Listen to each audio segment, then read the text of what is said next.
Déjeuner offert en l'honneur de Monsieur le Général de Gaulle, président de la République.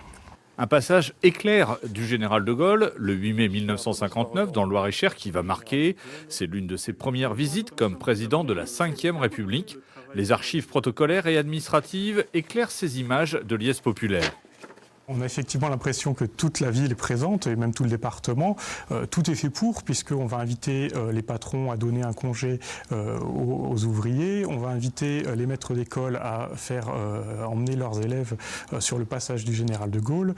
On va demander à la population de pavoiser les fenêtres. Voilà, on a des guirlandes partout. Donc on invite l'ensemble de la population à préparer cette visite. Donc cette liesse spontanée, au final, ne l'est pas tellement, puisqu'elle est largement préparée en amont par les autorités.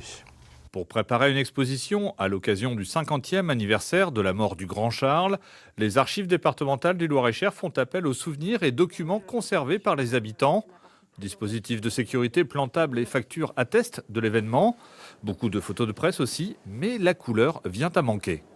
Les photos noir et blanc que nous avons sont de très grande qualité. Vraiment, ce sont de très belles photos, mais on reste avec cet aspect historique, un peu figé, un peu froid.